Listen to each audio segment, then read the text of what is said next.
네, 안녕하십니까. 김 선생의 서울 이야기를 진행하는 강사 김효입니다. 이번 시간에는 노인의 장소 탑골공원이란 제목으로 말씀을 드려보도록 하겠습니다. 여러분들이 잘 아시는 일명 파고다공원의 모습이 되겠는데요.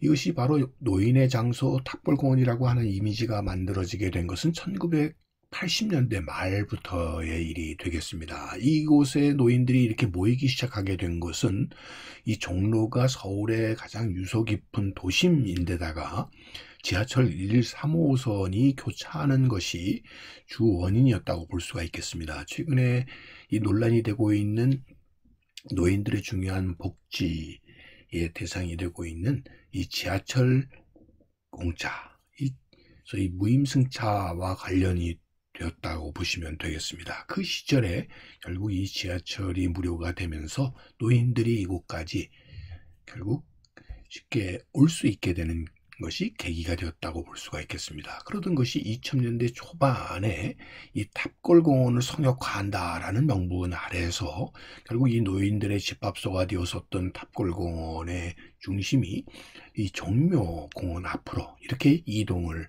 하게 되었고요. 쉽게 얘기하면 쫓겨나게 되었던 것이죠. 그러던 것이 2007년도 이후에는 이 종묘가 세계문화유산인데 이 종묘 광장공원이 이렇게 노인들의 집합소가 되는 것을 막기 위해서 성역화 사업이 추진이 되게 됐고, 노인들이 모이던 공간들을 녹지화하게 되면서 결국 나무 숲으로 이렇게 빽빽하게 이루어지게 되면서 더 이상의 노인의 장소의 기능을 잃어버렸다고 볼 수가 있겠습니다. 사실 이 탑골공원 지역은 조선 세조 때 조계종의 본산이었던 흥복사 터를 확장해서 건립한 사찰이 있었던 것으로 특히 원각사지 10층 석탑이 하나의 상징이었다고 볼 수가 있겠고요. 이 서울 장안의 가장 중심을 이루는 공간이 바로 이 탑골, 즉 이 흥복사 터에 마련이 되었었던 원각사였다라고 보시면 되겠습니다. 자, 그래서 남아있는 이런 그림들을 통해서도 이 서울 장안의 중심에 늘 하나의 상징으로 자리 잡고 있었던 것이 10층 석탑이었다고 하는 것을 이 탑동연첩에서도 우리가 확인을 해 볼 수가 있겠고요.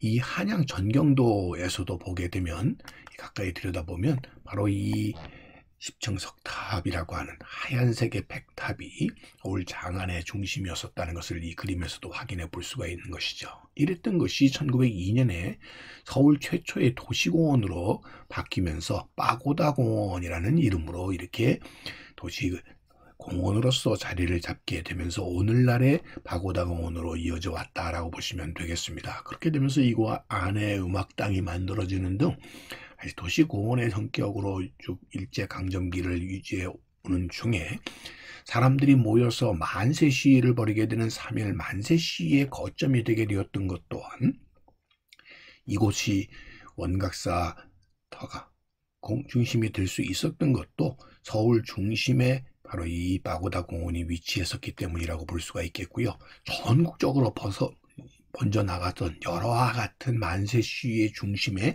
바로 이 빠고다 공원이 있었다라고 볼 수가 있겠죠. 그런 의미에서도 우리 민족의 중요한 자주 독립을 위한 의지의 표출이 있었던 이 3.1운동의 성역으로서 빠고다 공원이 지켜지고 보존되어야 된다고 하는 사실은 움직일 수 없는 사실일 수밖에 없고요. 그러다 보니까 끊임없이 지자체에서는 탑골공원 성역화 사업을 올해에도 추진하겠다라고 하는 것을 3.1절을 맞이해서 늘 선언하고 있는, 그러다 보니까 이제까지 노인의 중요한 모임 장소가 될 수 있었던 하나의 도심 속에서 그나마의 공간이 될 수 있었던 빠고다 공원은 점차 이들이 밀려나게 되면서 빠고다 공원 담장 밖에 소위 이런 무료급식이 이루어지게 되는 뒷골목으로 이렇게 넘어가게 됐다라고 보시면 되겠고요. 종묘 이 공원 지역도 보시는 것과 같이 이렇게 녹지화가 이루어지고 도시재생이 이루어지는 과정 속에서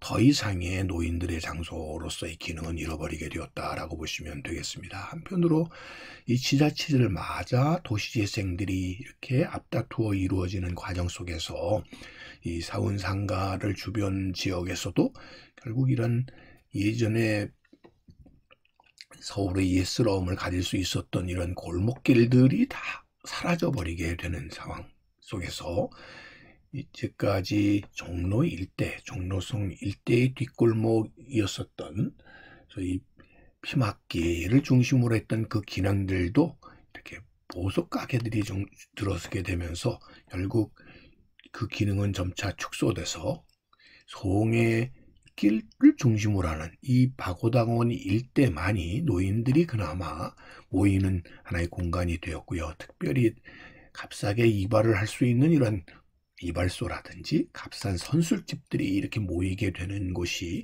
이 낙원동 박오당원 일대로서 여전히 그 기능을 하고 있는 모습을 볼 수가 있겠고요. 값싸게 한 끼를 할 수 있는 이런 시장, 옛쓰는 시장들이 그나마 그 흔적으로 남게 되었고, 공적인 기관으로서는 서울시에서 운영하는 노인복지센터라든지 탑골 미술관과 같은 것이 안국동, 안국역 근처로 이렇게 자리 잡게 되면서 박오다 공원을 중심으로 했었던 옛 기능이 점차 이렇게 사그러들 수밖에 없게 되었다라고 보시면 되겠습니다.